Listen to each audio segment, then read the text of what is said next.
Good evening and welcome to the Town of Rockland's Board of Selectmen meeting for Tuesday, March 5th, 2024. Please stand and join me for the pledge of allegiance. Please start us off. Pledge allegiance to the flag of the United States of America and to the republic for which it stands, one nation, under God, indivisible, with liberty and justice for all.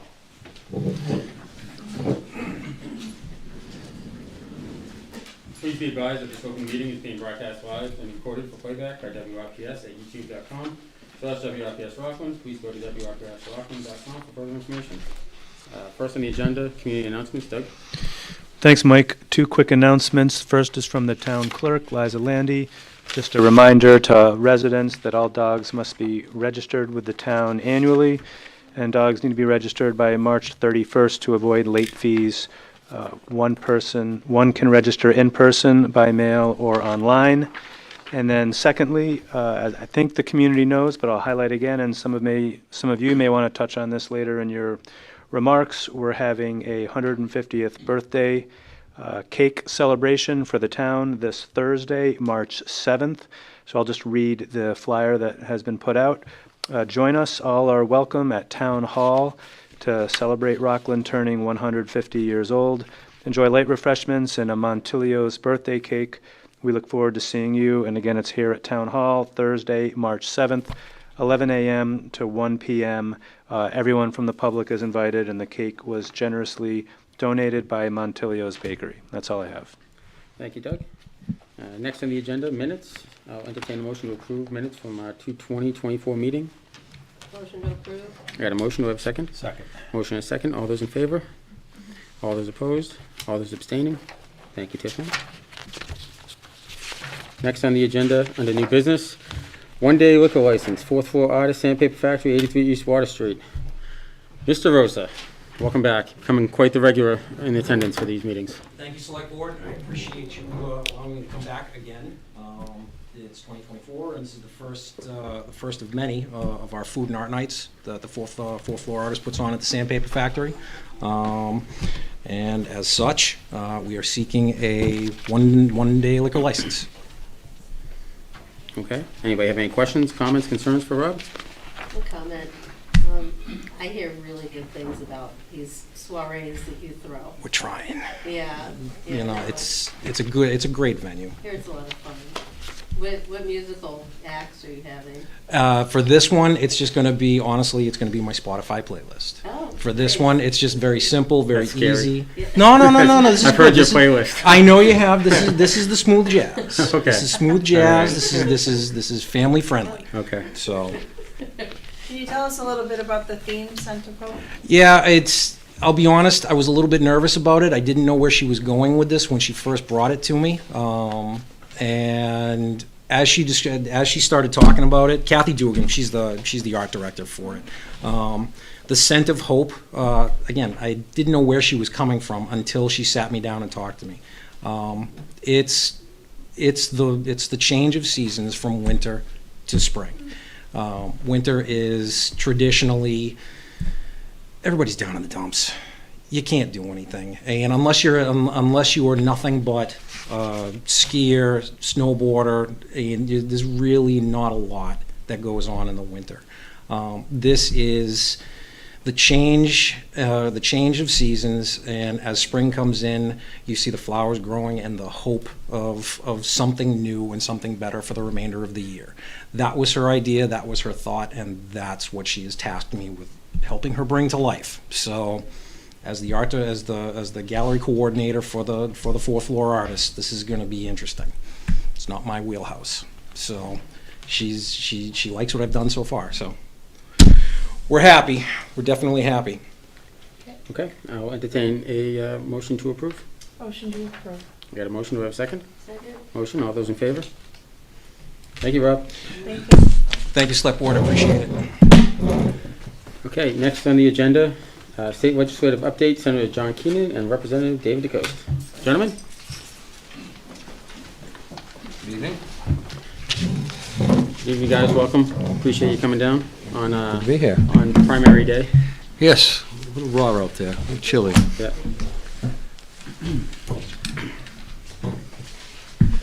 So we make a habit of trying to have you guys in at least once a year anyway, just to address generally the governor's budget and what you anticipate us seeing from this point on in the process. But there's obviously been, several things that we've been talking to you guys over the past couple of years about, and some frustrations that we've had. So I think what I'd like to do is just have you guys start with, kind of a budget update and what you guys are seeing, what you guys are hearing up on Sure. Beacon Hill. And then I'm sure there's gonna be a lot of questions from the board, and if not, then I certainly have some, so. You want to start? Okay. Sure, great. Well, thank you. It's great to be here. It's nice to see you all. In terms of the budget, maybe just a quick explanation as to process will give you then we'll give you some context as to where we're at. So we start in December with trying to figure out how much money will be available for the following fiscal year. So this past December, there was a revenue meeting, the Ways and Means Committee, the Joint Ways and Means Committee held a meeting, and they bring in all the experts from academia, from Wall Street, a wide range of people who come in and testify as to what they see the economy doing in Massachusetts for the upcoming year. Based on that hearing, the governor, the House, and the Senate settle on a consensus revenue figure, an amount of money that will be available to fund the upcoming budget. So the hearings that we held this year in December, that determined how much money would be available for the upcoming fiscal 2025 year, which will begin on July 1st. That consensus revenue figure right now is expected to be somewhere between $250 and $280 million less than the consensus revenue figure for 2024, which is the current fiscal year. In the current fiscal year, we have been tracking revenues, and our revenues have not matched our estimates. And today we got the February revenue figures, and they are below expectations again. And so it marks basically every month of this fiscal year where our revenue projections have not been matched by actual revenues. What do we attribute that to? There's a few things going on. First of all, the consensus revenue for the current fiscal year was relatively conservative. Mm-hmm. Some of the experts had suggested a higher amount, but the legislature kept it relatively low. And so what is causing it? There is a general sense that the federal stimulus money that is in the economy, propping up the economy, has been drying up, and that has impacted some of our revenues. There's a general sense that we have so many unfilled jobs in the Commonwealth that if you kind of take those unfilled jobs, put in an average, put a medium salary to it, and then take 5%, which would be our tax on that, on our income tax, that would result in some additional money, but we're not filling the jobs. At this stage, there's an estimate that we may have twice as many jobs unfilled as we have people on unemployment, collecting unemployment. And so there's a whole bunch of things. And the combination of them has, again, resulted in us not matching our revenue expectations. So as we finish out this fiscal year, we will do everything we can to balance the budget as we're obligated to do constitutionally. The governor, a while back, did 9 C cuts, which are cuts that the governor can do unilaterally without legislative approval when revenues track in a certain way for a certain period of time. She exercised that authority and did 9 C cuts. Not certain whether she will feel the need to do that again in March or April. The latest comments from the governor's office are that they do not foresee doing that again. So they will draw on trust accounts, sweeping trust accounts, finding surpluses where they may exist, moving some money, all in an effort to balance out the budget for the current fiscal year. Going into fiscal year 2025, it's going to be really tight. I met with the Ways and Means Chair, Senate Ways and Means Chair yesterday, and with our list of priorities, and we usually break them into local priorities and statewide priorities. My priority is expressed to the Ways and Means Chair yesterday. Top state priorities, top local priority was additional local aid. We requested a figure of 150, which honestly was just a number that we arrived at to highlight the need for local aid, because we know that communities like Rockland are really up against it when it comes to Chapter 70 and unrestricted general government aid. So that's where we're at. We're going into a pretty difficult fiscal period. All the main indicators are that the economy is doing pretty well. It's just that things are shifting, and we're feeling that in terms of our revenues. There's been some talk about using our stabilization funds to balance out this current year and to help with next fiscal year. There are rating agencies that are telling the Commonwealth, don't do that. It's not a rainy day. The economy is doing pretty well. You've got some adjustments you have to make. You have a period of time you have to get through. But if you use the stabilization funds, that may impact your bond rating, which then makes building new schools, new roads, new bridges, new housing, all the things that we bond for more expensive, and that results in us doing less of that. So some interesting times, but I'm confident we'll get through it. But I guess the message to communities, and I know Rockland we've had a lot of conversations, we've sent out the governor's local aid proposal, is we'll keep working at it, but it's going to be a tight fiscal year. And the representative. This is why I let you speak first, because you've got it very thorough, and I presented you all with things that might be a little bit too dry to talk about. Typically, I prepare something like this for every town at some time, and I can update it as needed, but this speaks specifically to some of the spending, some of the VOTEC spending, because I'll know you may be dealing with that, because they're going to be asking to increase the size. They're going to be doing something over there that's going to require a lot of money. And so we did include some numbers and some spending there, and as you see there, within the Plymouth 5th District, and certainly within Rockland, there are quite a few Rockland students, and as a matter of fact, it looks like the population's Rockland is second overall in the number after Whitman in terms of students there, and then significant also in the waiting list, and the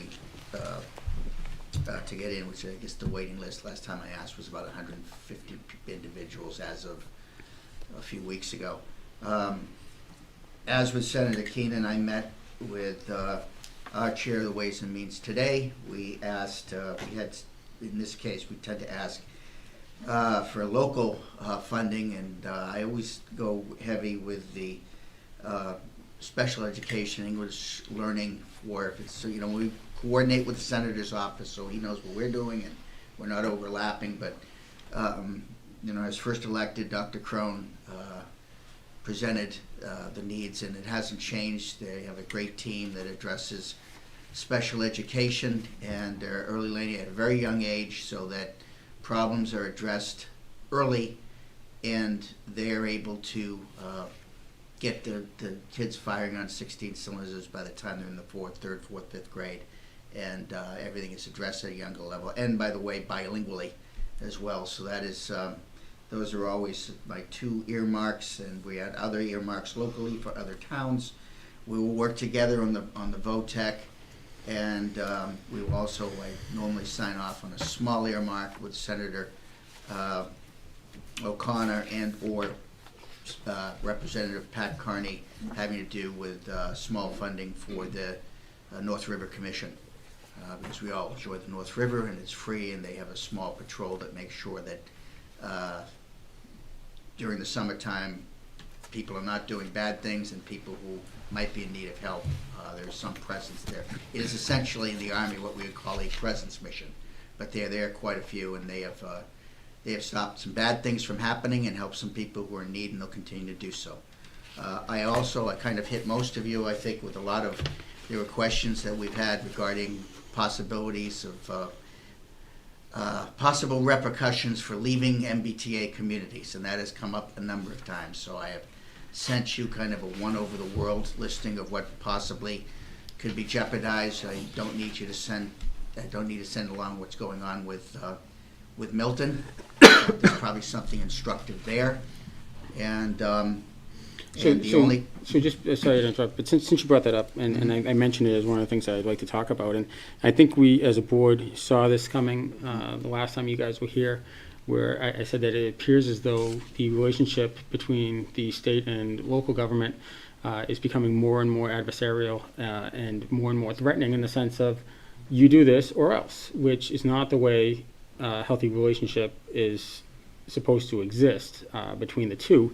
And we're seeing that play out now as the citizens of Milton voted against MBTA housing, and now the state is coming in, the district attorney anyway, attorney general is going after the state through sanctions. So from a local level, what is the point of these boards, our board existing, if the state is just gonna essentially, thumb their nose at us every time we speak for the people that we represent, when we try to represent the will of our constituents, who are also the constituents of the state. So what is the point for us arguing anything with the state? transfer this back to the Senate. You're gonna defer back. I saw that coming. Look, you're preaching to the choir here, and since I have known you and most of you, I'm very skeptical. I look at a lot of what's going on. I've sat on the housing committee since I'm the ranking member, which doesn't amount to much. It just means I'm the Republican who's been there the longest. But I have a problem because a lot of what I believe is going on up there amounts to social engineering.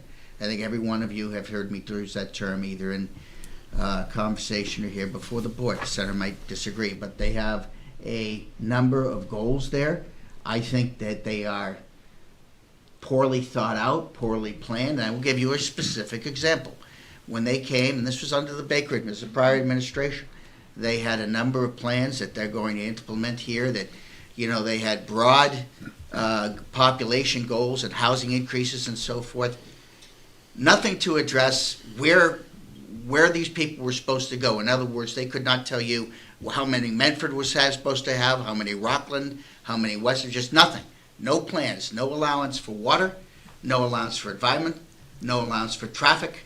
Just a plan, just that they wanted this X number of people there, and they couldn't address anything. What you are seeing now is part of that, and it is driven, again, the Senator, it's my words, and my words alone, it is driven by bureaucrats with a social agenda, and realize we have a housing crisis. I guess you could call it a housing crisis, although I could tell you when I go door to door every 2 years, there seem to be a whole lot of new families moving in with children. So somebody young is buying here and in Norwell and Hanover and Hanson.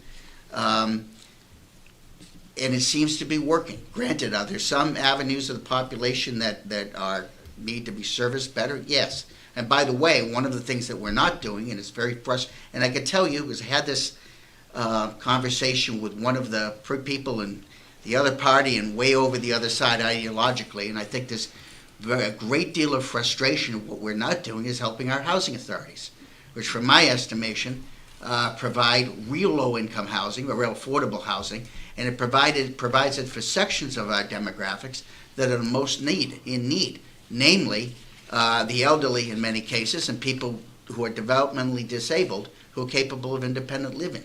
So we have a great deal of grand planning going into what's going, and I don't think, and I know I've talked to the senator, and Quincy Housing Authority does a great job. Rockland Housing Authority does a great job. Norwell Housing Authority does a great job, and I know I've tried to work with one of the members, Lori, here, on placing an individual who falls into precisely the demographic we're talking about, and we can't get her into either Hanson would be preferred or Rockland Housing, because of a placement system that we can get rid of. She was accepted a few weeks ago into Yeah. Hanson. She's all set. Oh, all right, well, we've done it, but I'm Yeah. glad, my pestering may have paid off, I don't know. But in any case, it becomes very difficult to work in the system, and I think if you go down, if you go down to Rockland, any of our housing authorities, you'll find a long list.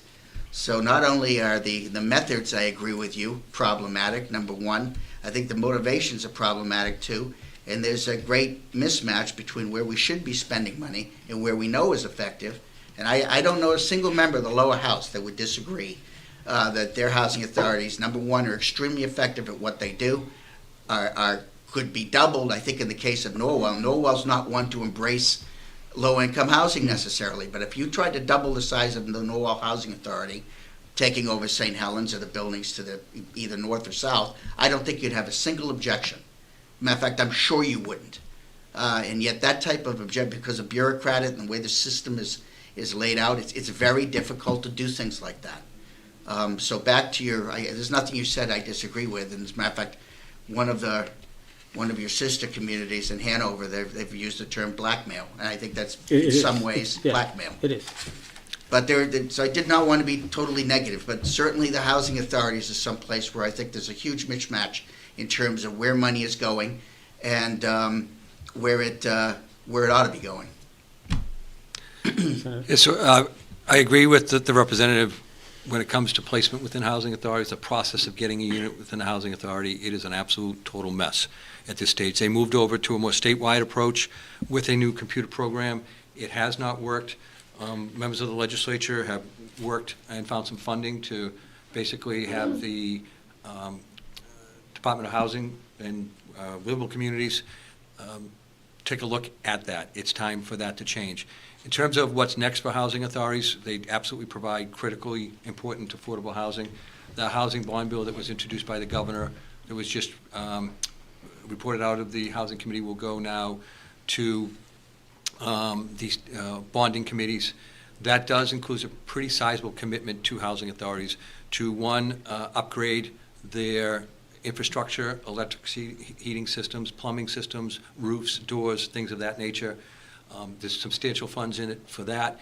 And then it also allows housing authorities, if it's passed, to leverage space that they may have on their properties for further development. They can partner with a private developer on housing authority land and use the revenue or the net revenue from that new development to help with future maintenance costs at the housing authorities. They've never had that ability. They've asked for it. This bill would give them that authority, and it also gives them the ability in a more streamlined way to dispose of properties that they may have and take the revenue from that to assist them. In terms of the MBTA Communities Act, it is some real tension there. It's the tension between a need for housing, which I don't think can be denied, and local control. That's what the tension is. And I don't know if the MBTA Communities Act resolves that tension, but I firmly believe that we have to do something to generate more housing. The housing bond bill has a lot of funding in there that will match private development, that will match grants from the federal government, all kinds of things in there with the idea of generating more housing. But we have found traditionally that some communities just don't want to do more housing. I just had a meeting with the mayor of Braintree, and not to put words in her mouth, but she's struggling with the whole issue too, that they have a need for housing, they need that growth to help with their budget, and yet how do you do all that while maintaining, the type of life that people want to have, single-family homes and a quiet side street. So that's the tension. Where it ends up, I don't know. The Attorney General's office has sued Milton. Milton, I hear, is back at the drafting board to try to see if they can come up with something. The state has come out, Secretary Grace has come out and said that they will not be eligible for infrastructure grants, those types of programs. They're pulling a $140,000 seawall grant, which ties into the Neponset River down in Lower Mills. So the state is pretty serious about it. Which is what my concern is, as a community that's identified, an area for this, what happens next? Are they just gonna force housing into this area? Infrastructure be damned. We don't have the water capacity, we don't have the sewer capacity, but hey, you guys approved a section of land within your town that fits this need, and you said you'll take the housing, you guys figure it out. Yeah, that's a very good point, because we hear from a lot of communities who just say no to development. Parking, traffic, water, sewer, schools. I can speak for my district. My district has some very legitimate infrastructure concerns, water and sewer primarily. And there is in the housing bond some money that's available for infrastructure. And if a developer comes into an as-of-right MBTA district, they can build, but they can't build if there's not water and sewer, and there's no obligation under the law for a community, a town, to provide that infrastructure. So it's really going to be interesting to see where developers choose to develop. Will they come to a community where they, after their assessment, they realize there's water and sewer issues that they may have to resolve, or will they go to a community where the water and sewer infrastructure is in good shape and they don't have to worry about it? So there'll be that kind of decision-making that goes on within the industry. But I do think Rockland is one of them, Abington is one, Braintree is still waiting on their water infrastructure plant, their water plant. Those are very legitimate concerns, and it has been recognized with designated funding to help communities with infrastructure. It's like Mass Works, but it's tied to the development of housing. Anybody else have any questions about MBTA zoning or anything like that specifically? I am curious if you could just elaborate a little bit more on that designated funding for the water, sewer, and infrastructure. Whom would that be available to, and how does that work within the funding? I don't know the mechanism. I'm assuming, and I'd have to go back and read it again, that the process would be similar to Mass Works and those type of programs. But I can't say for certain right now. Okay, thank you. One of the other, since we brought up, one of the governors, but remember, the governor has to choose to float the bonds as well. So if it's not in the bond bill, if it's in the bond bill, it may not necessarily be funded. I have repairs to Route 139, and I'm still waiting on a transportation bond bill to be funded. So, but one very good idea within that legislation was to make by right accessory dwelling units, and that addresses the Rockland in many ways would be a good candidate because you have so many big, beautiful old buildings and homes. But you would be able to, by right, build and modify a home so that in many cases it could fit within the existing, and I think it's called intergenerational housing. That's the word they're using for it. But the bottom line is, it would allow you, by right, to put in an apartment for a family member who is ill, an older family member. It could be older people letting their children, newlyweds stay, or younger. It could be a disability situation where you have, again, a disabled person who's capable of independent living. She could be a family member who's ill, and we make it by right. The problem we're running into, which we're going to have to address, is sometimes you run into, for those communities that have stretch codes, you run into a problem with the stretch code, particularly on smaller houses, because it's calculated as a percentage of the overall square footage. And so, town of Norwell, for instance, they are number one looking at withdrawing from the stretch code, the green energy, and they understand that's going to mean some green community grants that they're not going to get. But number one, withdrawing from the stretch code, and number two, reworking some legislation that we have locally to facilitate ADUs, and that might be something Rockland could look at. They're also, and I have the bill worked out, but we're basically going to copy a bill that Rochester put in to pull out the stretch code.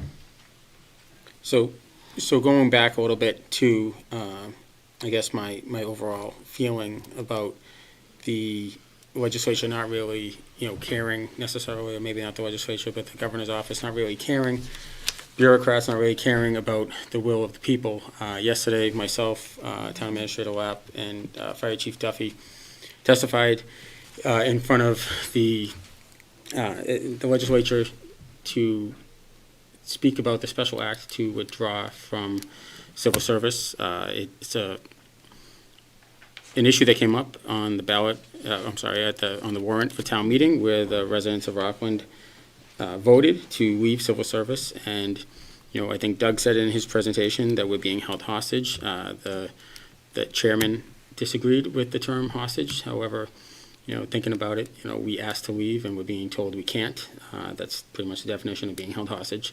But we're being held hostage on the fact that they're afraid that too many other communities will follow our lead and leave civil service, which has been a broken system for a number of years. And I understand that they're trying to propose new legislation to fix it.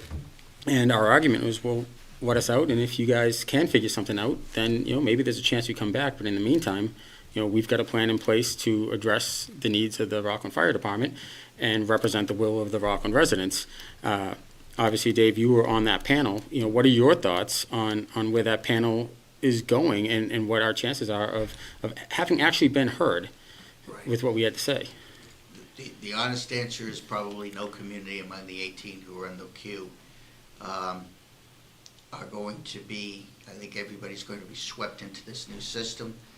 The new system is going to be, and it only addresses hiring, so all of the concerns that all of my chiefs have who are in the system, and every chief, as a matter of fact, I think we met two of them, and I talked afterwards, the Fraternal Order of Police and Plymouth County chiefs, have some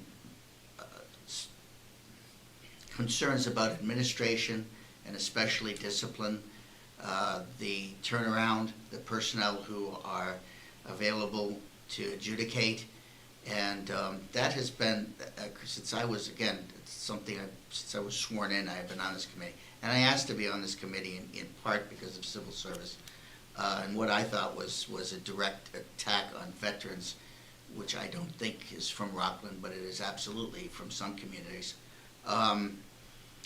you will have a system that still doesn't work unless we fund it. And I think that's pretty clear. And now they realize that we can make all the promises in the world, but unless there are more people within the Civil Service Administration doing what they are doing, they can't possibly address all of their commitments in a timely fashion. They just can't do it. So I've often wondered whether, well, I won't even speculate. But the bottom line is I don't think anybody disagrees that they need to hire more people, and that their system in terms of discipline, the appeals process, promotions, are all going to be looked at. My antenna went up. One of my peers made a comment about looking at promotions, so that might be next on the list. But to answer your question directly, I don't think there are going to be any bills moved to pull out of civil service from any community. And the reason is, the political reason, I can tell you, is that many of the groups that in 2015 may have been on the fence about civil service have largely come out in strong support of it. And those are obviously veterans groups, and the veterans group, I think probably the senator's seen as they are much more vocal than they used to be, particularly the DAV and the American Legion. But what does their input have to do with the vote of the citizens of Rockland? Well, because their view is that pulling out of that hurts veterans But statewide. the Rockland veterans were at this, and an overwhelming majority of Rockland veterans also voted, because it was not a close vote. And I reached out to veterans prior to this, and I explained to them that we would still give veterans preference, and they were comfortable with the hiring process and the fire department running within the town of Rockland, police department as well, under the leadership that we currently have, without the oversight of civil service. As does the Rockland Fire Department. I know that the union here supported it, but the PFFM, the professional firefighters in Massachusetts, are adamantly, they support what this bill fairly strongly, as does the administration. So this is. And I hear you, but that sounds like it's a state problem. Right. Like, from a local standpoint, we voted, we followed the rules, we won out, and we're not being granted that because they want to prop up this broken system and continue to have the system continue the way it is, and they're afraid that other towns are leaving. Well, not to interrupt you, but the idea is that it will not continue to be the way it is. My fear, by the way, is that we're not going to fund them, we're not going to have more people, so it will continue to be the way it is. If you don't follow through with funding and more hiring, then we're not going to address. Yeah, it's nice. It's nice on paper. Yeah, so Dave, if you're not in the system at all, if you let us out of the system, we don't have to worry about any of that, right? Well, it's not a question about me doing anything. Well, no, it is, because you were elected to fight for the citizens of Rockland. So I implore both of you to be more vocal about it. If it were up to me, you wouldn't be dealing with MBTA communities. Your housing authorities would be all self-directed at the lower level. Your veterans agent would have none of the bureaucracy that he's. But it's not up to me. But You'd all be getting a tax. You'd all be getting a tax cut, and we wouldn't be spending. We wouldn't be spending any money on what we're going to be doing tomorrow, which I won't get into. Can I ask you this? What percentage overall across the state are veterans in the civil service system? I mean, what percentage are hired for different fire departments? I don't know that. It was some are very heavy. Boston, depending on the Quincy has a lot of veterans. Boston's has quite a few veterans. It really depends on where they're hired and who hires. Chief, I'm sorry. How many do we have? Do you have? We have, Yeah. man, we have 1 out of 31, so Yeah. that little bit 3.3%. Okay. I think the questions that need to be asked is, what has Representative DeCote done for Rockland, for the Rockland residents and for the Rockland Fire Department to get us out? In my guess, it's nothing. It's a big fat goose egg. Because he doesn't care about Rockland. All he cares about are the veterans. And I support the veterans beyond belief. And I will hire any veteran that comes down on my list as a paramedic. Because we are a paramilitary organization, they fit right in. But if you are not a veteran, you are not on Representative Coast's agenda. Stand up, I said it here. So I think that's the answer. Boston, Quincy, they don't hire paramedics. We hire paramedics. We've had maybe 3 paramedics come down that have been veterans or disabled veterans that we've interviewed. They've chosen jobs in other communities. We've hired 1. So we're just not we don't have the amount of people coming down on the list. We hire in 1s and 2s, not 10s, 20s, 30s like the bigger cities. So they hire straight off the list, a regular resident, a regular citizen, without any specialized training. And where we're small, we run an advanced life support ambulance. We hire paramedics. That is what we need to do to provide the best service to the town of Rockland. So our pool of candidates we've already shrunk that down. And civil service shrinks it down even further on us. That's why the system doesn't work no matter what we do if we stay in civil service. There's no promise for funding, there's no promise for personnel at HRD. And my guess is within the next few fiscal years with the tight budget times, we're not gonna see it either. So Representative Coast should be fighting for us to leave this system, as the town people of Rockland have spoken. But, unfortunately, without that DD 214, you're not gonna be heard. Yeah, and I also understand that the new system that's being proposed is a 10-year study. Well, it's a system, it's a 10-year, but it will also allow you to go outside the system, outside hiring. I should note that I address quite a few groups and subgroups in Rockland. You go down the Housing Authority quite often, and down the Senior Center. I address small business, and I think I probably am, put it this way, among small businesses, I've been a representative for 10 years, and twice I have been the NFIB Small Business Champion of the Year. So we certainly, and you are probably right, I probably am among the most vocal proponents of veterans' preference and veterans' rights. But the bottom line is there's nothing I could do to pull this zip I could do, and I don't know if the senator knows of anything that one representative could do to pull one of the 18 and make it move.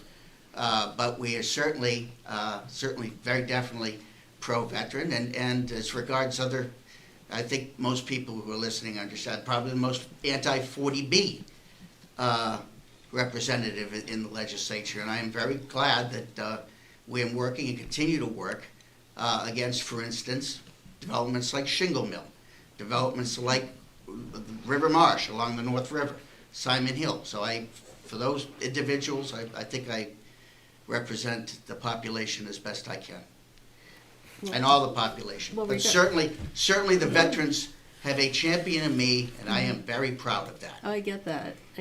But regarding Rockland and civil service, it's our concern to be able to hire the best trained people to help our residents. And this system has just failed us. So, we aren't Boston, we aren't, one of the bigger towns or cities. So, I wish there was a way that we could be heard and more vocal in that regard. And if I may, Representative DeCoste, as you were saying, there, even if you wanted to, there wouldn't be anything that you feel you could do. But well, at least I'll speak for myself, my concern is the last time that you were both here, we implored your help with helping us vocalize our needs. The chief, couldn't have been more clear about why Rockland cannot, fit into the specific protocol that's moving forward. We hire paramedics. These in your kind of doing a big sweep, saying, well, I support the veterans. Rockland is very much in support of our veterans, but we are not being supported by you in that the you had mentioned, what could I do? My question is, what have you done? And what have you done to vocalize our needs? We are one of 18 communities, but we are Rockland, and this board right here is concerned about the residents of Rockland who have made it very clear of what we need, but we are not being heard. And so, we asked last time, and then as the chairman had said, we have right now are concerned with an adversarial relationship in that, our townspeople have spoken, yet we're not receiving the support that we need. And so the big thing is, what can one person do? I would like to see one person try to do something, and that with that, one person's voice can be exceptionally powerful. And so the big thing is, it's not a question of the veterans right now. This is a question because we are in support of our veterans. Take a drive to our Veterans Memorial. I mean, Rockland is veterans proud, and we celebrate our veterans, but the thing is, we are in need right now, and we're not being heard. No, Doug? The bottom line is that, we have worked through the process, we're on the committee, but when you have a system, again, if I could magically do things that reform the system and turn Rockland out, because you'd have a better, but we can't wave a wand and fix everything. And the bottom line is that there isn't a state representative that would be able to do, and I don't think, frankly, anybody short of the speaker could move their towns through and out of that system. Those 18 are basically held because they're looking at a new system, and the new system is something the administration is behind. A good number of very involved groups are behind. So I don't know, again, I mean, you could... I invite the speaker to come to Rockland for a tour of our firehouse and to talk to our chief and to talk to Doug and Doug. to understand why we are really, really trying to get out of the system. Doug? Thanks, Mike. I guess the one comment I would make, and I agree with everything everybody else said, and we mentioned this at the hearing, and there was no acknowledgement of it by the chair, but I'll say it again to you both. If this reform legislation is not enacted into law, or if it's not properly funded with all the staff that you admit they need, then let us out.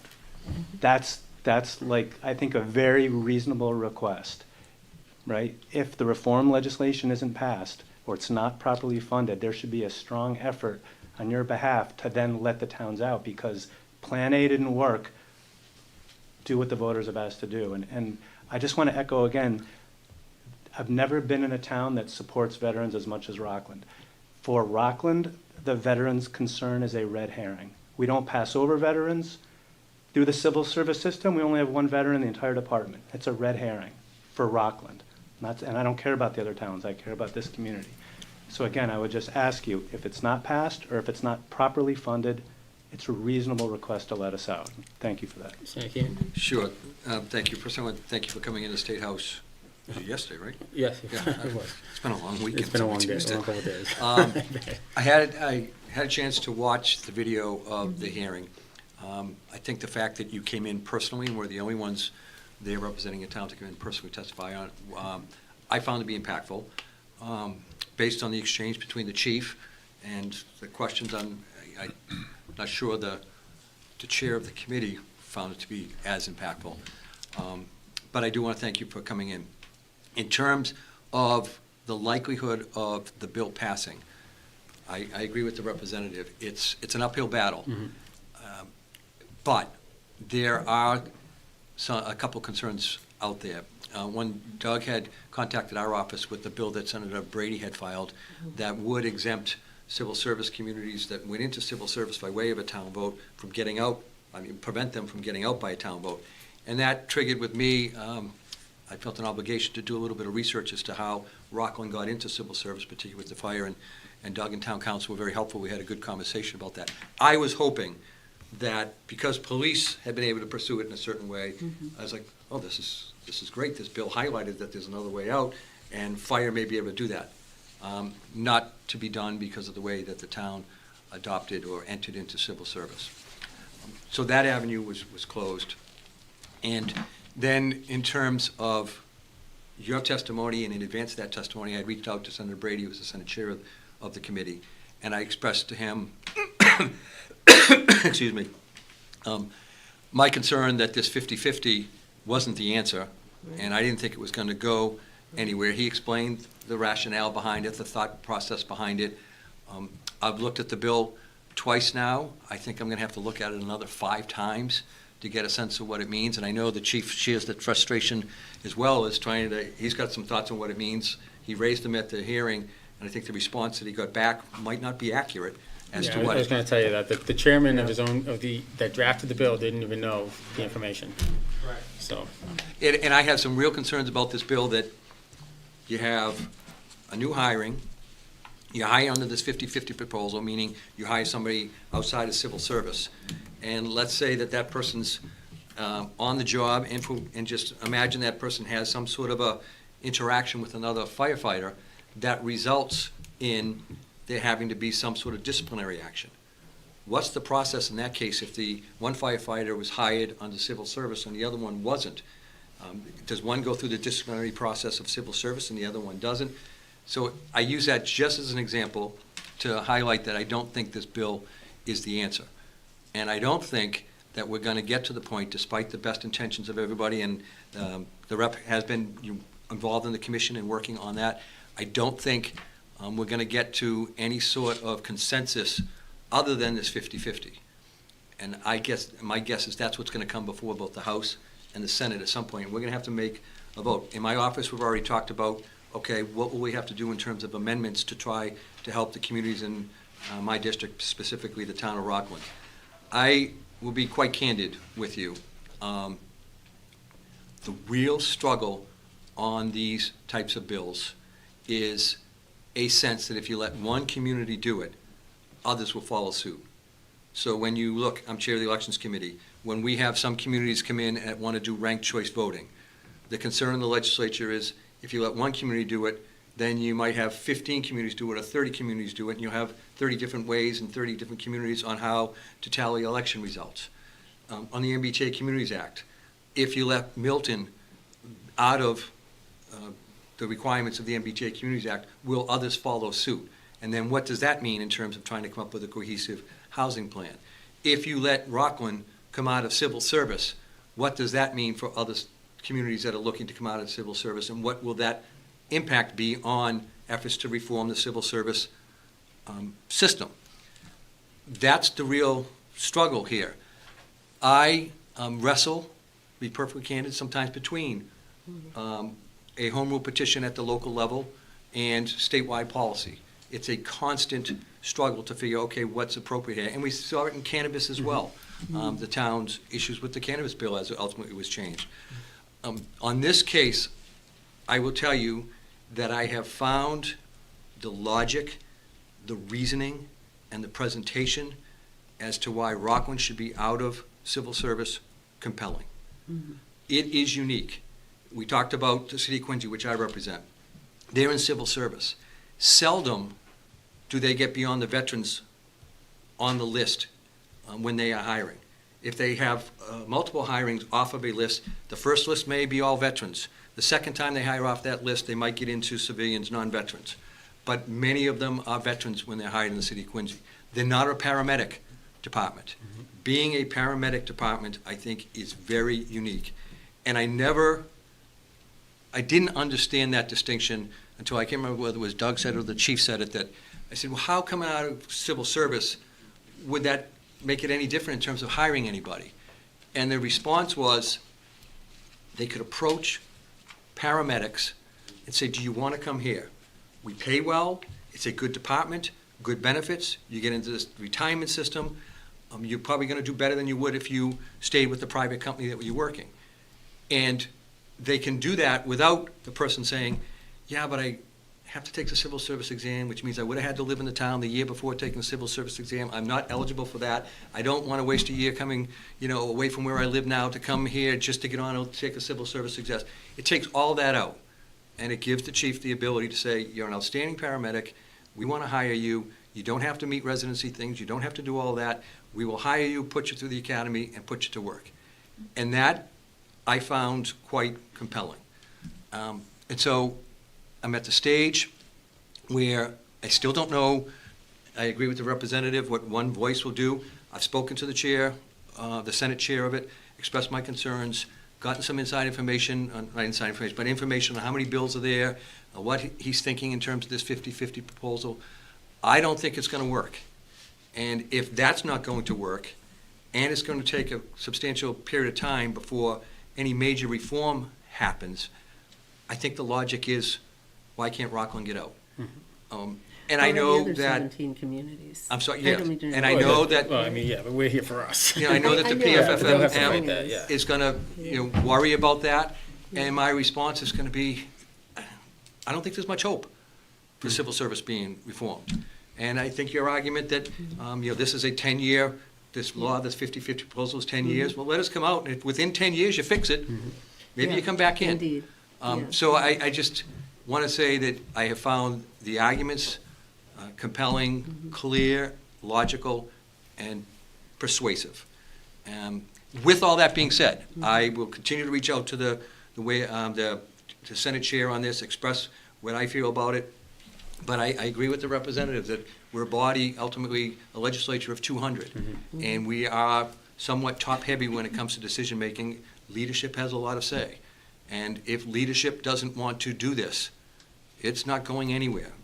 David and I could be screaming from the rooftops. It's not going to go anywhere. There's a rhythm to the legislature. There's a process. There's a power hierarchy. All that comes together, not unique to Massachusetts. It's in every legislature, but it makes getting these one-off bills difficult to get passed. But we'll keep trying. I will keep trying because, as I say, your arguments have been very compelling. So. Thank you. Okay, so, oh, Real quick, I just want to thank the senator for taking the time to understand, our unique, we're not unique as far as being a paramedic service, Right. but just, the concern for our need in understanding, our need in delving into it. Thank you very much. And I just want to let, the board know and the town know that I am not anti-veteran at all.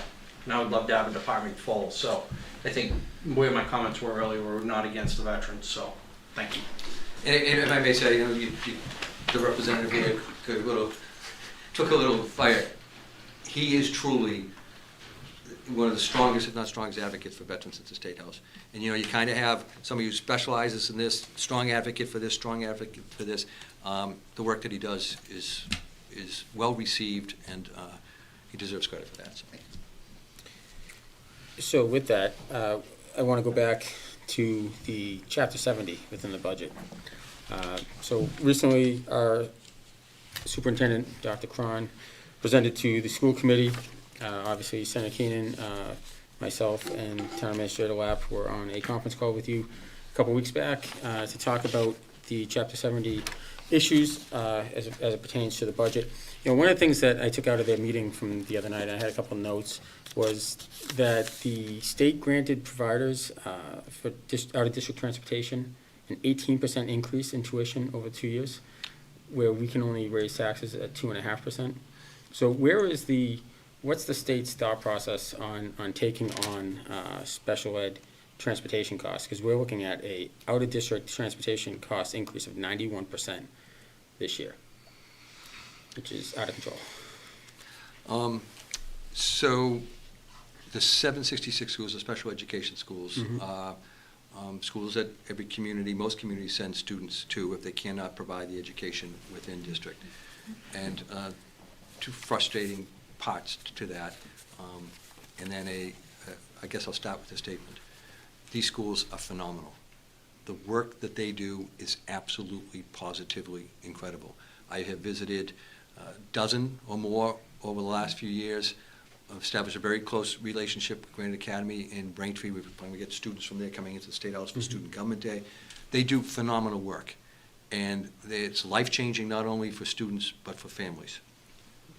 They have struggled in the past with the issue of not being a public school, being a private entity, and having to rely on tuitions paid by communities, and then having to do extensive fundraising.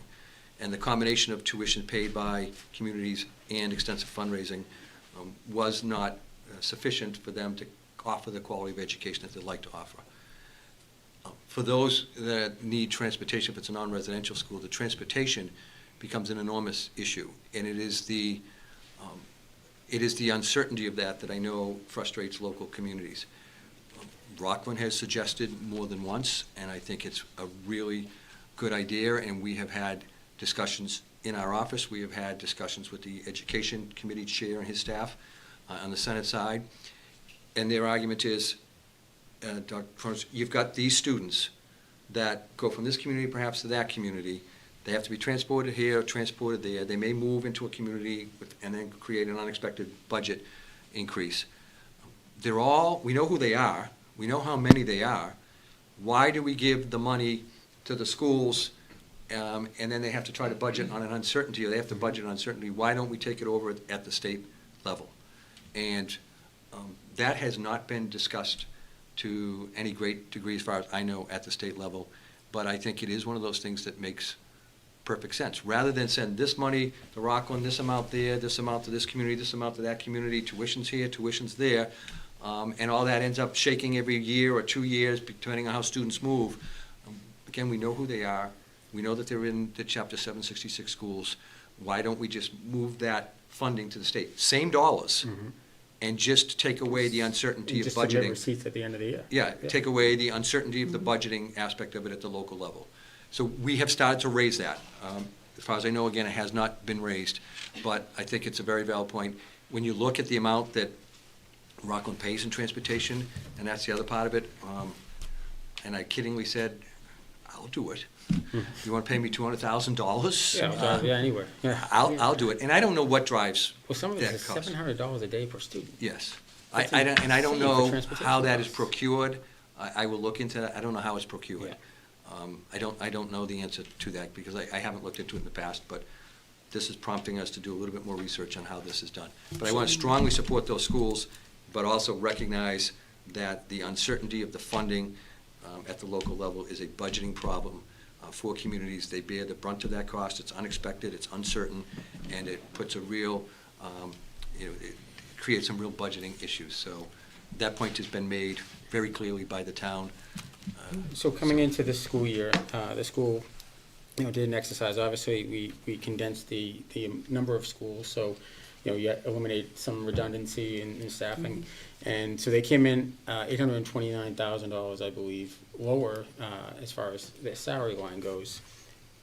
Their proposed FY24 reduction in level service is an additional $334,000 based on the inflation rate of 1.35%, and that we fell out of the functional aid level as opposed to, the fundamental aid level and to the minimum aid level.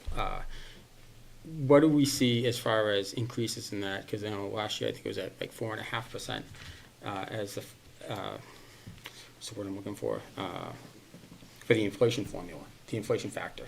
So it was 1.35% this year, and it was 4.5% last year. Do we see in either the House and the Senate, budgets, any kind of wiggle room on that and any change to that? I know you guys, said that the forecast doesn't look good and that we're looking at, tough times ahead. But with it being set as a state priority and a local priority, what do you see as potential movement on that? Because honestly, the school has become, Doug and I have talked to them several times, and seeing their presentations, they're not sitting back and just being fat and happy. Like, they are sharpening their pencils and they are trimming everything that they can, but they're still trying to provide level services. And we know in a town like Rockland, education is a great equalizer, and we need to provide that education to the students that we have. So what do you guys see as far as changing that formula within the state? I can just speak from the Senate perspective. Senator Lewis is the chair of the Senate chair of the Joint Committee on Education, and we have met with him and we have met with his staff specifically on this issue, and he has communities that are impacted as well because of the formula. disproportionately impacted. Overall, there's estimates there may be about 120 communities that are experiencing this difficulty.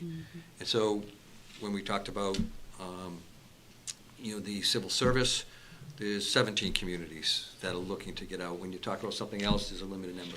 This is pretty broad-based. This is where- 236 communities in the state that 74% have less than a 3% increase, and 70% of the districts fell from foundation aid to minimum aid. Yes. And so there's a broader base of support for this. What the Senate Chair is recommending is that we individually take a look at our district, and we have requested all the formula calculations for each one of the communities in my district. We've got Rockland's, we've taken a good look at Quincy's. We haven't heard from the other districts yet, but we're looking at those numbers anyway. And the plan, it's a very kind of preliminary plan at this stage, is that once we get a good handle on what members of the Senate have communities that are impacted, we think it might be most, if not all of the senators, that we urge that there be not a commission established, not a study group, but basically a small group of people who really know this formula, that the governor convene them, put them in a room, and have them come up with something that addresses this situation for the upcoming fiscal year. It is highly unlikely that that will occur before the House does their budget in April. The goal would be to have some sort of recommendation before the Senate does its budget.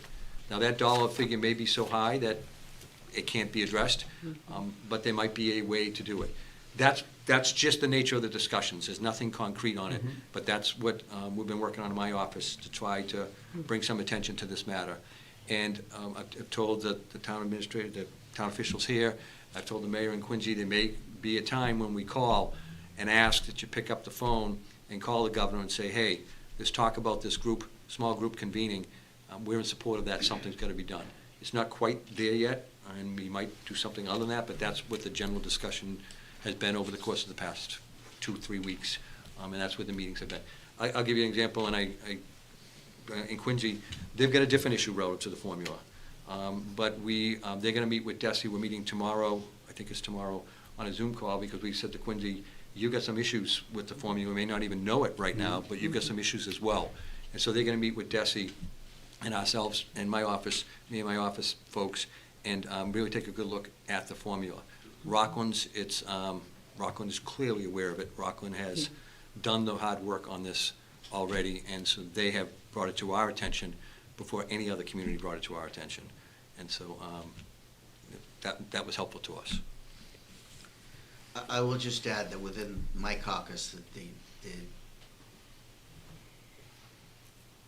because of who we represent, which is basically the suburban belt outside of Boston, we have the identical problem. So in our case, we will probably be advocating for precisely standing with the senator in terms of relief for spending. This, by the way, is an issue even in rural communities out beyond 495 outside Springfield, where Westfield. Right, it's an issue everywhere, and Huge problem. I think I hope that we have some type of, number one, revised funding formula, and number two, much more funding.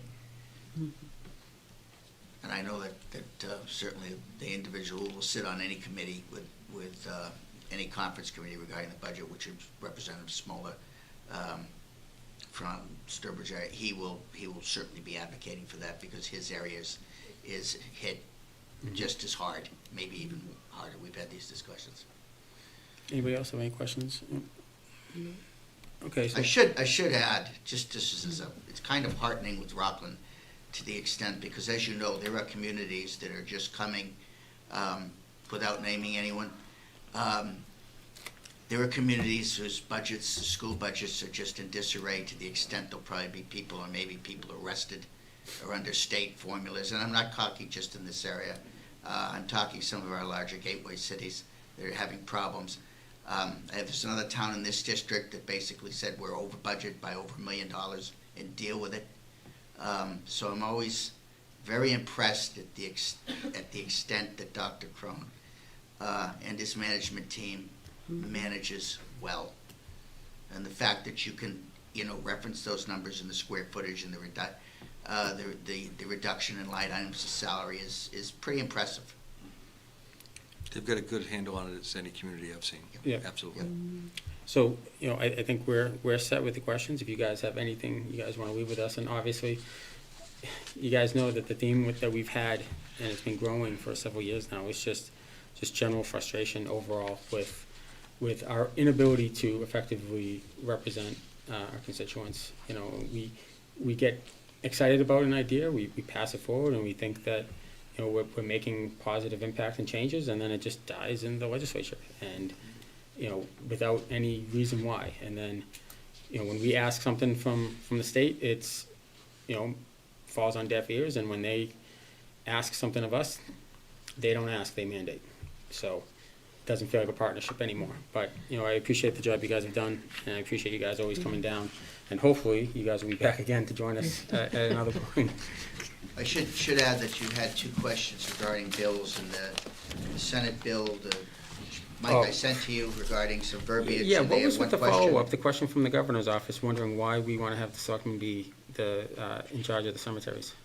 And I'm sure you'll come up with a reason, and I'll send it right up, but I Thank didn't you. want to say it to you. That was interesting, I didn't I expect saw any that, and I pushback thought on that at Michael all. Laughlin, I expected absolutely. zero pushback on that at all, that was a no-brainer. Did you see that, Doug?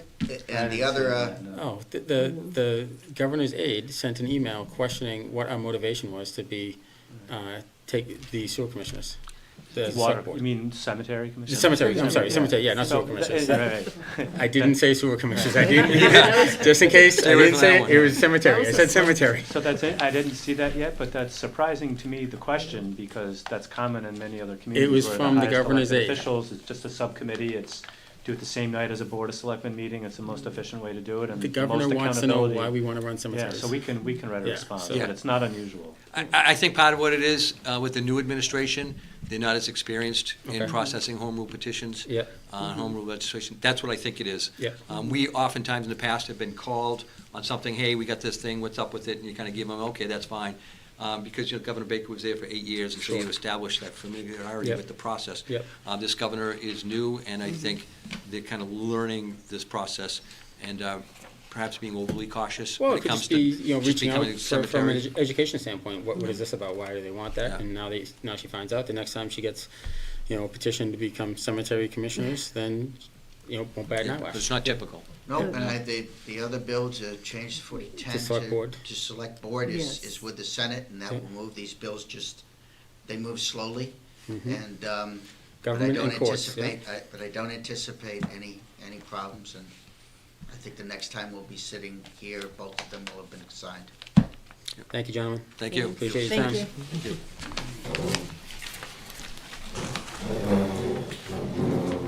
Next on the agenda, set the annual and special town meeting date, Monday, May 6, 2024. Doug?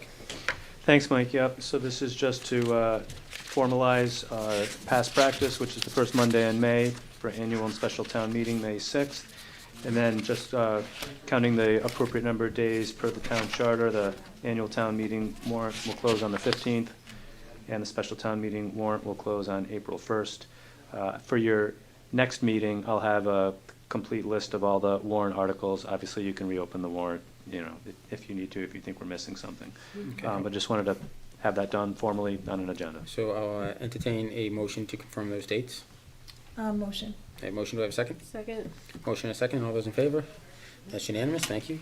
Doug, other new business not reasonably anticipated? I have none. Thank you. Old business, FY '25 budget. Doug?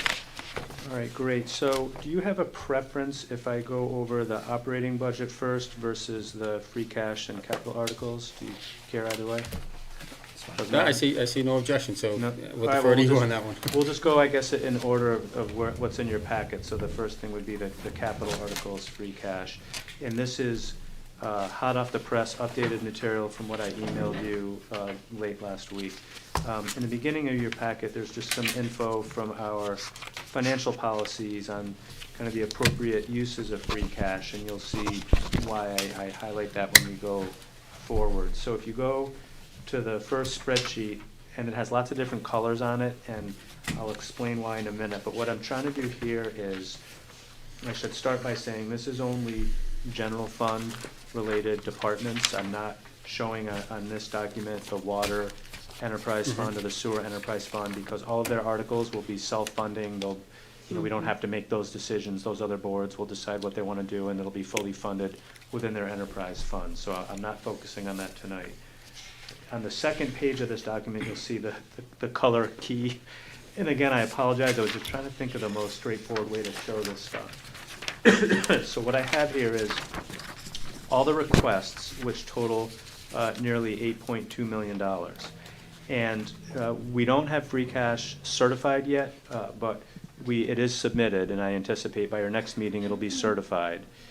And do you have everything that I'm referring to? I see you guys are looking, I just want to make sure you have it. It's on the next page also. I have extra copies if you don't have one, John. Oh, Yeah, okay. there you go, Okay. Lori. You got it? Cool, One more thank you, I was page. in the wrong section. There you go. Perfect, cool. thank you. So the request column is just self-explanatory, what all the departments requested, nearly 8.2 million. Then I started to do this is just me, my first cut at figuring out what could we afford and from what sources. And again, so free cash has been certified. For right now, tonight, I think a $4 million number is realistic. It could potentially be a little bit different, but I think for discussion purposes, we can talk about 4 million. So I'm just gonna just go down the list and tell you what my thought process was, and I would welcome any feedback you guys have from a policy perspective. Snow and ice deficit, it's been a relatively minor winter, so that's not too bad. That's our current projection. And some various staff retirements where we're obligated to pay for unused vacation and a proportion of sick time, things like that. You'll see where I color-coded those types of things in gold. That's just a way to identify that those are not capital items, but they are articles that need to be funded. So the next is town capital projects. That's something we've done every year since I've been here. It's proved to be very effective for $75,000. So again, snow and ice deficit, $260,000, staff retirements, $50,000, town capital projects, $75,000, all to be funded from free cash. Next is cemetery. We talked before about taking over the Mount Pleasant Cemetery. We've identified a really good software system that other communities use to manage the operations of the cemetery. And what it does is it digitizes all the old paper index cards that we have and old maps, and everything gets automated with a GIS system, and it makes it better for the public to be able to look up where people are buried, and on the back end for the staff. So we've identified software for that, which is a one-time cost. The first year, that one-time cost includes the software license. In future years, there is a small recurring expense that'll have to be absorbed in the IT budget. And then cemetery equipment. I color-coded those in green because we can use the cemetery revolving fund to pay for those expenses, so that won't need to come out of free cash. Council on Aging, the COA director has asked that we change the front doors to have them be fully ADA accessible with a button that would swing open. The amount that I've identified here is less than the amount requested, because what I've identified here will fully cover the ADA accessible door. The rest of it involved a lot of other ADA pavement parking improvements in the front, and we think there's some state ADA grants that we could apply for that would be able to cover that. So we'd like to take a stab at that before we hit taxpayers for it. Next is emergency management, active shooter training, active shooter response training for both police and fire. This is primarily overtime costs for all the staff to be able to attend that.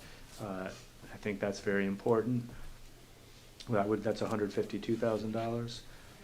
Next is from the fire department, additional incident command training. It's a management system for ICS. I've color-coded that one in blue, which means not recommended yet.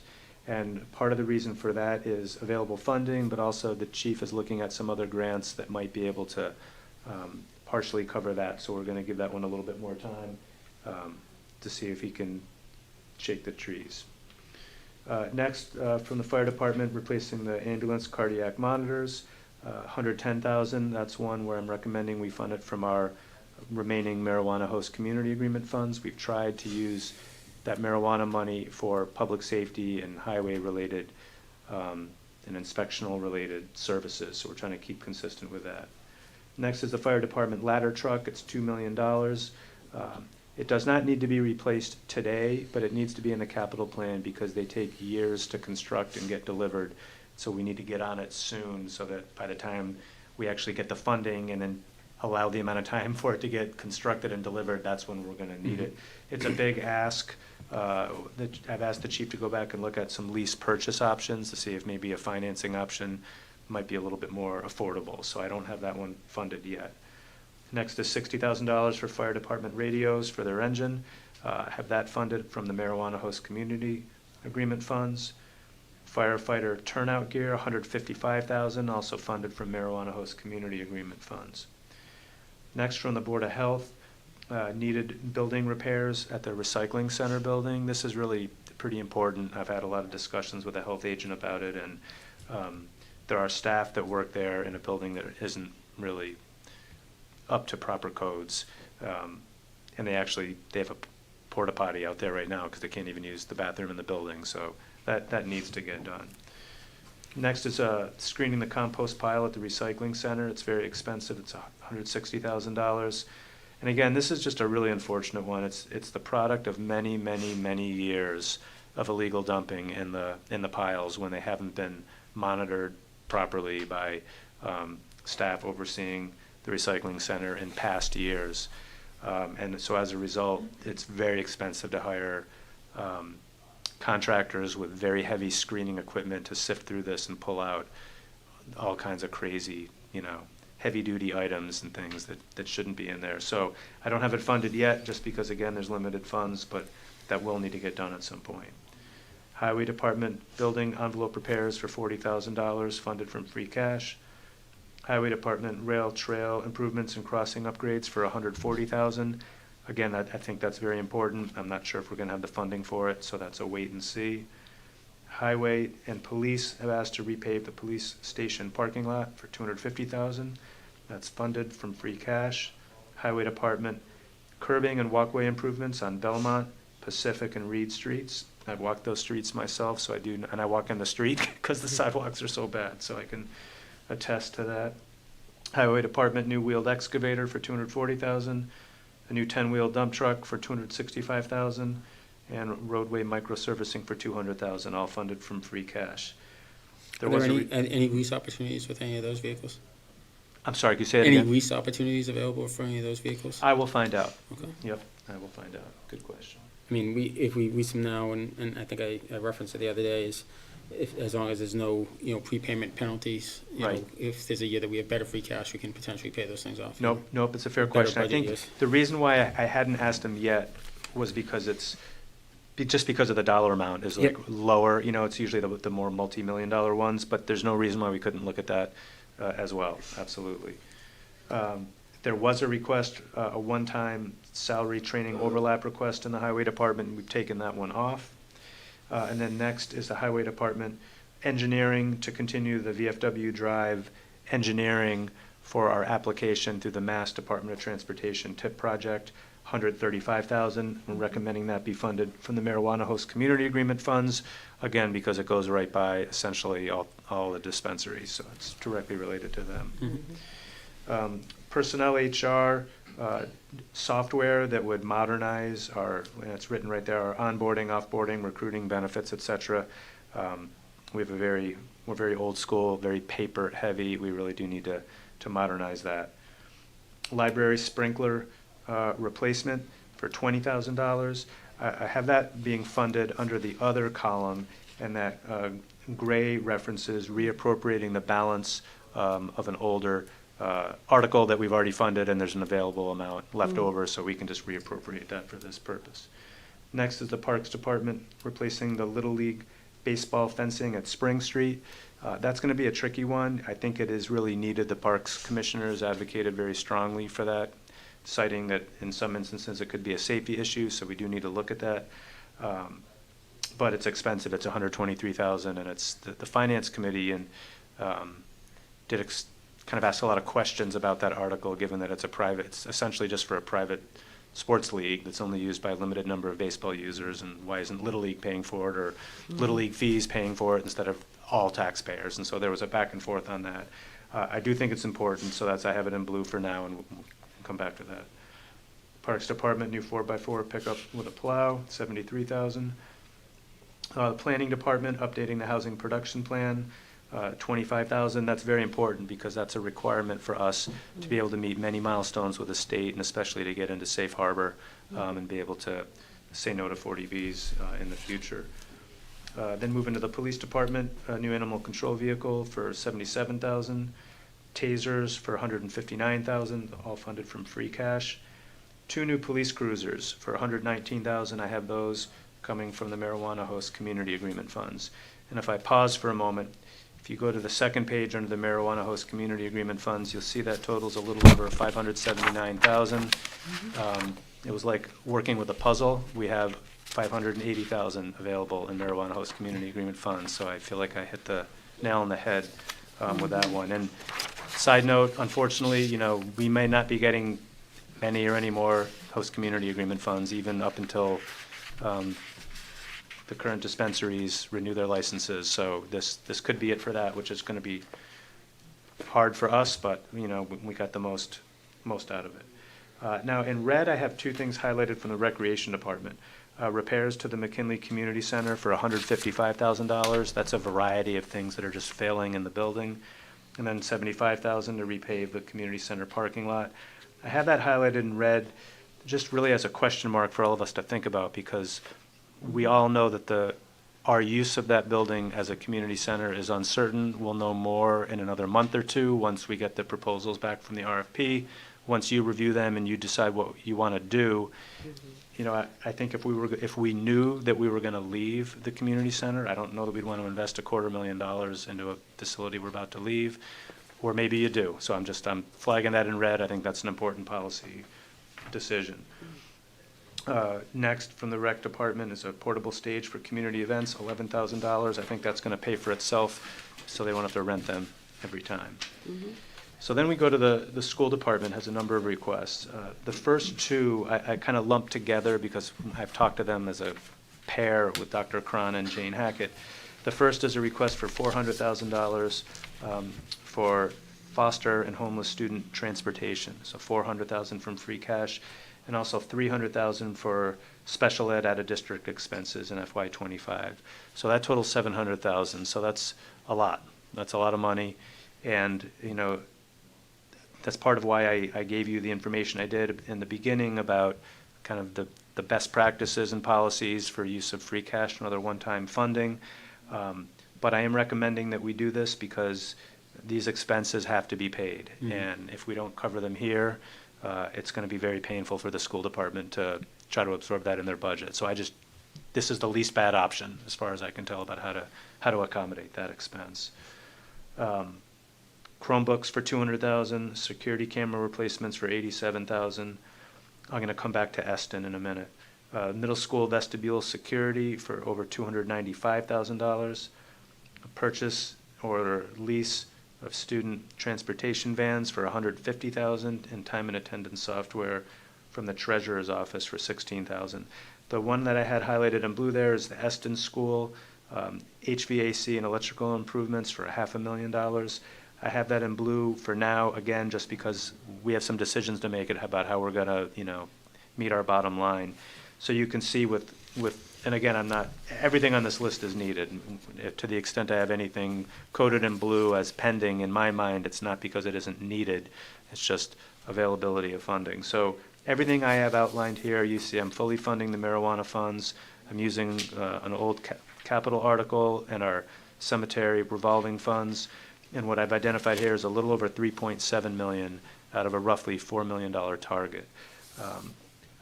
So we have about $300,000 here of additional room where we could fund something or more if you wanted to change a recommendation I've already made.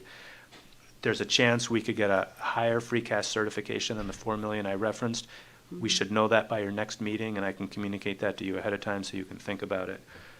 So with all that being said, I'd welcome any feedback on my thoughts thus far. I know it's a lot of information and you just got this tonight, but I'd welcome any comments. Maybe questions or comments? Yeah, well, it seems to make sense. But you know, your reasoning with all. I'm just curious. Maybe the chief can ask this for the $2 million new ladder truck. How much of that $2 million is to customize it to fit into our firehouse? I I don't have that figure. Okay, Yeah, it's just a bottom line figure at this time with a little bit of inflation, so I don't have the exact, what it would pull, the specialized chassis. mhm. I don't have that, Okay. sorry. But it's a good point, it does cost more. I was just Yeah. curious, yeah.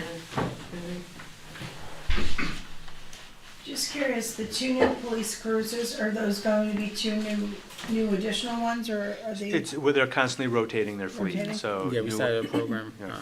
when I was on finance years ago, that they would purchase, they used to include it in their budget, but we asked them to put it as a capital expense through free cash, and just let the people vote on it at the town meeting each year.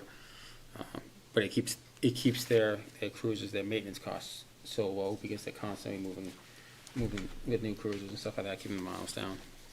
Doug, these are all very, very round numbers. Are these, in most cases, guesstimates on these, on this part? I mean, this might be a year that we have to really dig in and get, real numbers, obviously, with a little bit of a cushion and stuff like that, but, No, these are pretty accurate numbers. I mean, there are some, like, take, for example, town capital projects. I mean, that's just always Sure, my yep. estimate, right? For things where there's vehicles, they have gotten quotes. yep. For example, with the community center repairs for $155,000, there's backup for that, because that's a Mhm. number of separate projects, which Gene Blaney got. Yeah, quotes obviously, for. new animal control, 77,161, Yeah. that's pretty right on the number, but. Yeah, I mean, uh, there's a couple others where, it may have been, say, the park's 4x4 pickup may have been, $72,594, and I just Sure. rounded it to Yeah, yeah, yeah. 73. I mean, but, So what's the thought of the board, guys? I don't wanna, make a decision, for all of this, but from a lease plan opportunity on, if we do that with the vehicles, for most of the vehicles, if not all of them, I mean, I hate to say, take today's problem and pass it on to next year, and Right. hope for greener pastures, but, I mean, is this? so I'll make one comment to Yeah, that. I mean, what are your thoughts on that? Yeah, there's pros and cons. So Yeah. the pro is, we'd be able to afford more. Mhm. Like we could, potentially get a ladder truck ordered and get, more vehicles. The downside is, So over there's the no life stuff, of that time, we spend more money, because we're Right. paying for that interest. So But it if we does could cost buy it us out, more. like, if we can buy it out like next year, but in which Yep. case, we don't know what tomorrow is gonna hold Right. as far as free cash for next year either, so, Right. I'm not sure if it's penny wise and pound foolish to, My advice would be, if at all possible, for the smaller ones, like Pay 'em all right those in off. highways, Yeah, just pay to 'em buy right them off. outright. But Yeah. for the big ones that are like a $2 million ladder truck, I think it would be appropriate. but even like the $250,000 highway ones, I mean, that's $250 and $260, I mean, that's, what are we looking at there? Probably, almost $500,000 You're right. between No, the you're two right. of them, No, you're right. I mean, I put it this way, I think it's a good question, Mhm. and we should get those numbers. And Okay. I'll request them, and then you can compare and see. What do you guys think? You guys Yeah. feel comfortable with that, or am I being just, I'll want to hear about it, but I Yeah. think you're On putting the right today's track. problem Yeah. out to tomorrow, because you're basically spending next year's money and the Right. year after that's money, and the potentially, year after that's potentially, money yeah. by agreeing to these leases. I know way back when I was on finance, we started doing leases, and Yeah. then we heard about the rumbling Of about course. how it was, you're just pushing off the problem. Yeah, till I guess tomorrow, so. my intention would be that we turn and we'd say, all right, next year, these are our first priorities, so that we're not paying it as much, just because we see the budget crunch that we're in this year. Right. But, I mean, hey, I do it, I mean, every fiber of my being says, don't do that, because I wouldn't do that with my own, No, I think it's worthy of looking into so we know what's involved. And Yeah. then the thing is, I do think as much as we have to, tighten our belts this year, everything that indicates the next couple of years are gonna be a challenge. Yeah, So tomorrow's the- not promised either. Right. Yeah.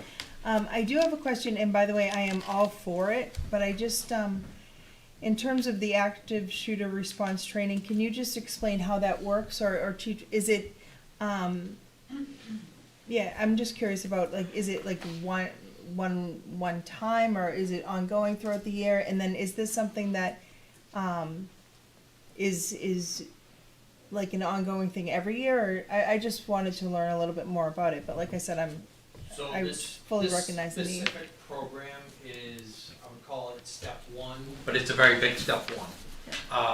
It's through the Alert Training Center, which is based out of Texas.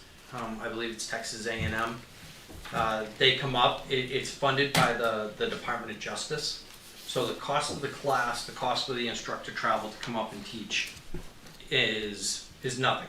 And it's a train the trainer class. So if we train every firefighter now and every police officer now, we have a cadre of instructors that can teach the newer employees as they come in. It's a 40-hour class. We try and hold 2 sessions of it. That way, each department can get all their members through, and to make sure that everybody gets, coverage, and everyone can take it. There's I forget what the name of the class is. It's like alert 1 or whatever it is, and then there's an alert 2, but we may not need that. Like the fire department may need that, or the police, and then you get into some specific areas. But we might be able to do that in 2s or 3s once we get a full cadre of instructors out. So, Okay, thanks for clarification. thank you. And so maybe just 2 things I'd like to highlight a little bit. So on the recreation community center, the building repairs and the parking lot, the more I think about it, what might make sense would be, because if we stay in that building, this work needs to be done. And this kind of shows part of what we've been saying all along, which was, in addition to the $130,000 of maintenance we put in the operating budget, here's a quick $250,000 that's just gonna barely scratch the surface, but these are urgent needs. So part of me thinks we should try to fund this. And if for whatever reason a lease opportunity somewhere else doesn't pan out, then we have the appropriation, we make the repairs. But if we do get a lease opportunity somewhere else, it's likely we're gonna have to go back to a special town meeting to supplement funding for the improvements. Then we could maybe take that appropriation and reappropriate it for the lease improvements, something like that. So I'm kind of leaning, I think this would be important to do. And I know if the schools were here, they would speak very passionately about the Eston School improvements, because there's children in those buildings and the systems need repairs. And I think they're trying to access some MSBA funding, and I don't know if this is related to that or if it's for a different aspect of an MSBA project, but I know that they feel strongly that those improvements are really needed. It's just difficult because of available funding, so. Okay. Anyway, you have any other questions regarding the capital and other free cash enterprise fund? Maybe not for this year, but for something big like a $2 million fire truck, maybe that's something we look at doing a capital exclusion for next year. Or maybe even having a rolling, Yeah, that makes sense. $1 million or $2 million that we ask for every year at the ballot, say, here, we want to buy X, Y, and Z of these bigger kind of capital items, and people kind of. So if we just have $1 million kicking around, $1 million extra kicking around? Well, on a, I know, I get you. I know what you're saying. 1-year override, Yeah. they keep, instead I of hear it you. being forever, they Yep. can Pay it off in a continually year and decide call if it, they yep. want to keep investing in these Yep. bigger needs, rather than eating up exclusions half and of all our that, yeah. free cash. If hypothetically, if you Right. wanted to do that fire truck, that Yep. would Right. blow away half of our. I agree 100% with Yeah. that, exactly, because that Good could point. be half our whole free cash, and an exclusion's the best way to pay for it, because it's one time only, and there's Yeah. no interest, there's no debt, no Yeah, borrowing. we talked about that with different projects and stuff Right. like that. That makes sense. Yep.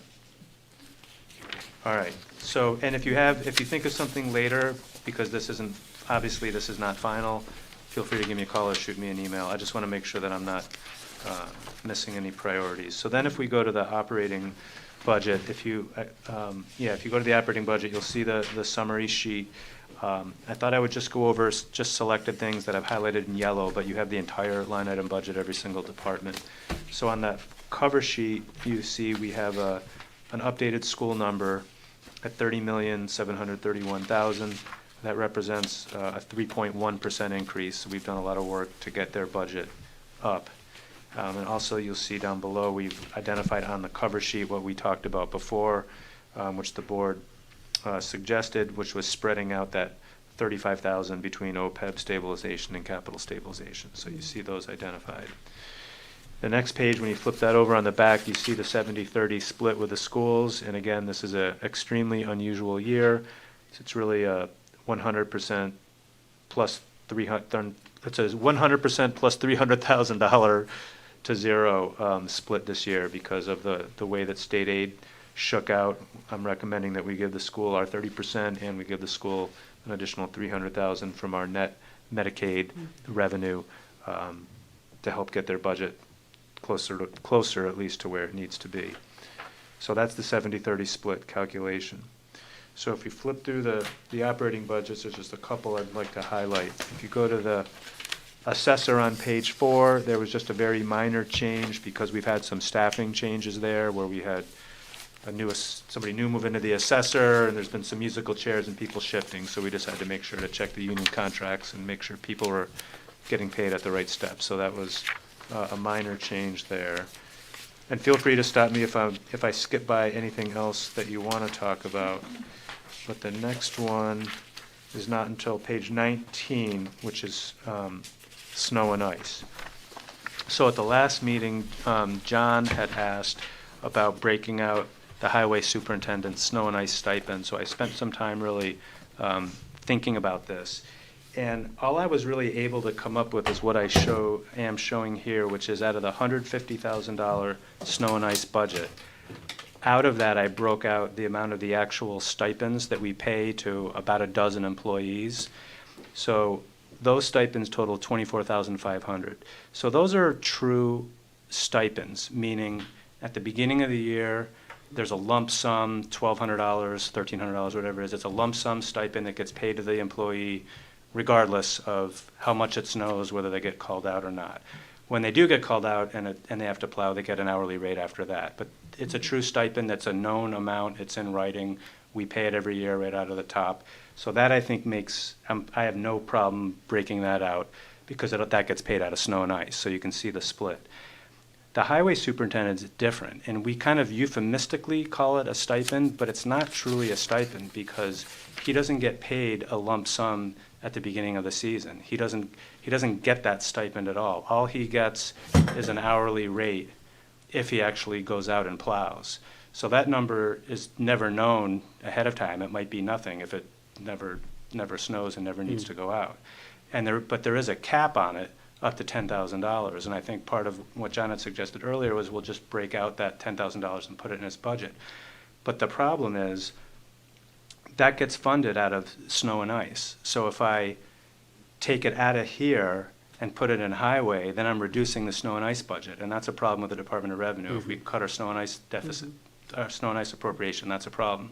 So the only way to do it then would be to increase the budget by $10,000 for this display change, which I don't think is necessary. For me personally, I don't think it's necessary. So I haven't made that change in the highway department budget, but I thought it made sense for the actual stipends, and so I wanted to highlight that.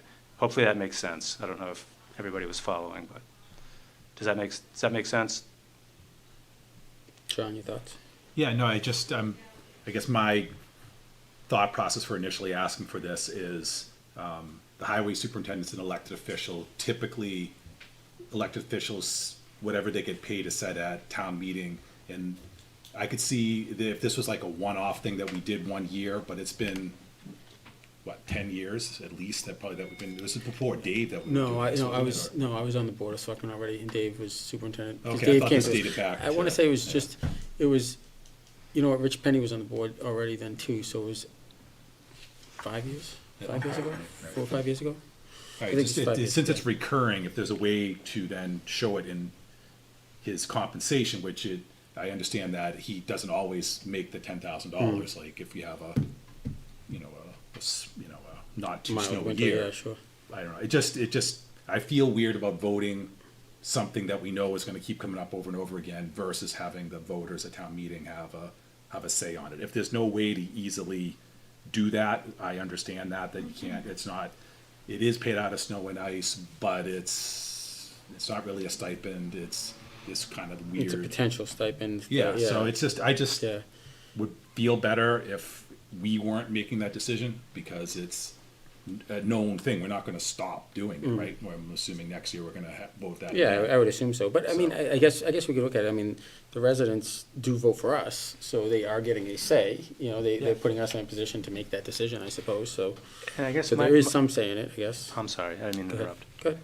All I was going to say was, in addition to that $24,500 in stipends, out of that $150,000, there's also compensation that goes to all these other employees that get those stipends on an hourly basis to plow, and that's not reflected in any of their salaries. So it's because it's such a, we deficit spend it. It's like kind of an unknown, sort of an unpredictable, expense. But I just didn't know how else to do it. Again, if it was a true stipend like everyone else, I would you know, I could break it out at least in a line in the snow and ice budget. But because he doesn't get it as a stipend, like I said, we'd have to cut snow and ice, which is gonna hurt us with the DOR, or we'd have to increase our budget $10,000, and then I'd have to cut 10,000 from something else to balance, so I don't think that makes sense. So, Yeah, no, it's fine. It's All not right. a. So keep thinking about it. Bill I'm gonna Yeah. die on, you know what I mean? So it's not So that big of a deal, so. sorry, I didn't mean to No, cut that's you all off. And if something else comes up on that later, let me know. So then going into like the waste disposal and collection and the Board of Health, I broke out, as you guys requested, any salaries that have portions of the salaries covered by revolving funds. So you see the total salary less the amount coming out of the revolving fund. So I am trying to be, since you asked about it for one salary, I thought it was appropriate. If we're gonna do it for one, we should do it for everybody. So you'll see it in the waste disposal collection and out of the Board of Health. You can see what portions from which salaries are coming out of revolving. And also into recreation, same thing, because they have revolving. So then. I had a quick Yeah. question, Doug. The Yep. salary for the health agent is that the salary across the board for most health That's the agents? average, yep. It's the average? That is the average. That was the average from like a year ago when we last did our salary comp Okay. in our region. And some make more and some make less? Right, but that's like right in the middle. That's the average. Mm-hmm, okay. So then going to the Parks Department, you see there's a lot in yellow here, and I can explain why. What I had originally proposed, based on the discussions I had with the Parks Superintendent, was they had a lot of smaller increases in various line items, but the one more substantive one was a new part-time admin person, which I strongly recommend. In our last Finance Committee meeting, when the Parks commissioners were there, they were very strongly advocating for a lot more funding and a lot more staffing in the Parks Department budget. And what came out of that discussion was, for them, rather than that part-time admin person, if we could find a way to shift that funding and have their current part-time person become full-time laborer, that would have a much bigger bang for the buck. So that line that says S/W labor, that used to be really essentially like summer help, like college kids that would come, and they've apparently really moved away from that just because of the volume and the quality of work, and they have now a part-time, not fully year-round, but mostly year-round part-time person that's very productive, does a great job, and so they said they can get a bigger bang for their buck if they can get that person from part-time to full-time. And the issue was, when I looked at the amount that we had set aside for just the new part-time admin person, which was a little under 20,000, that wasn't quite enough, or it wasn't enough to cover that. So I said, that, okay, we can do that, but you gotta find the savings somewhere else. So everywhere else in yellow, you'll see are reductions from what they had requested. So you can see they're not year-to-year reductions. In some cases, they're either flat or slight increases year-to-year, but they're reductions from what they had requested. So the bottom line budget for the Parks Department is the same as it was before, because, they offset that additional unfunded cost with cuts. So I'm comfortable with it.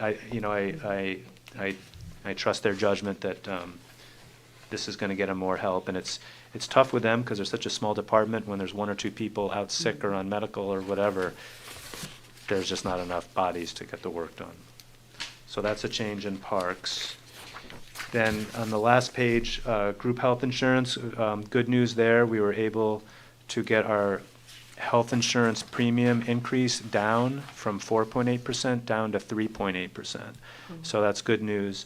That entire savings went to the school department budget. It was about a $70,000 savings, so that's what helped get them up to that 3.1% increase. And then you can see those OPEB stabilization, capital stabilization on the bottom. So that's the latest on the budget, if you have any questions or comments. Everybody good? Looks good? Okay. Thank you. Thanks, Doug. All right, next on the agenda, other old business not reasonably anticipated. I have none. All right, Town Administrator's Report and Correspondence. Doug? Great, thanks, Mike. So on the emergency shelter, we currently have about 150 people in total in the shelter. The latest numbers I saw were 79 children and, 79 adults and 71 children. Also, in case anyone asks, you'll notice when you drive down Hingham Street that the signs for the Comfort Inn are all covered up, and I've been asked about that. So that's just because they're not open to the public, because the whole facility is, assigned by the state. They don't want the public to be confused thinking they can drive up and rent a room. So that's the only reason. There's nothing else going on with that. MWRA feasibility study to expand water to the region. We've spoken about that before. So our regional group has completed the RFQ process and selected the winning engineering firm. We're going with Environmental Partners Group. The total cost of the feasibility study amongst all the towns combined is about $159,000. Our share in Rockland is about $21,000.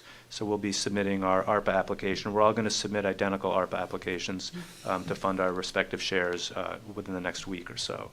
So that's good news. Town of Hingham's doing a really good job kind of running point on this. They have a whole schedule to make sure that if this is actually a realistic option that we want to pursue, that we can meet that MWRA deadline where they'll be waiving all the admission fees, and so there'll be a potential significant savings. But there's a lot of work to be done between now and then.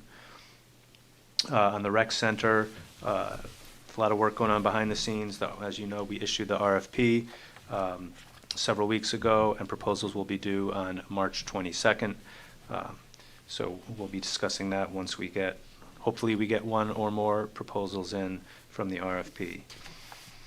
Next, in the coming weeks, I'm going to be doing a WRPS TV interview with Rich Penny, and we're going to go over the Charter Review Committee's recommended changes on the town charter. It'll basically just be me interviewing Rich, asking him questions about what the committee did and what they're recommending and why, and how that will be discussed at town meeting. So we should get that done at the very beginning of April, and we can upload that on our Facebook site, website, all that kind of thing, and just push that out. Hopefully that'll really help inform voters. I know that committee is also going to do some public outreach meetings, and I think we have them scheduled to come into your next meeting on the 19th, so they can present everything to you, because obviously you decide what goes on the warrant, not anybody else. An exciting thing here, I'm not sure how familiar any of you are with this, but Fox 25 News in Boston does their zip trips. Have you guys heard of those before? Yeah. So they will be coming to Rockland in the spring.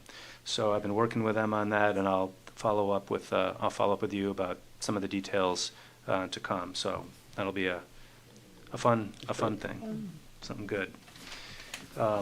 Mike already spoke about this one, so I won't really say much other than just mention that Mike, the Chief Duffy, and I went up to that state legislative hearing on civil service. Glad we went, but I guess just rewind the tape, and that's really all you need to know about that one. But I'm sure Mike will have more to say there. No, I think I said enough on it. Yeah. I think I feel just frustrated, but like you said, glad we went anyway. Yeah. You know? Yeah. South Shore Tech School Building Project. South Shore Tech has recently, after getting feedback from some other towns, is thinking about whether they'd want to change slightly the date of their ballot question. Instead of next January, maybe pushing it off until like March.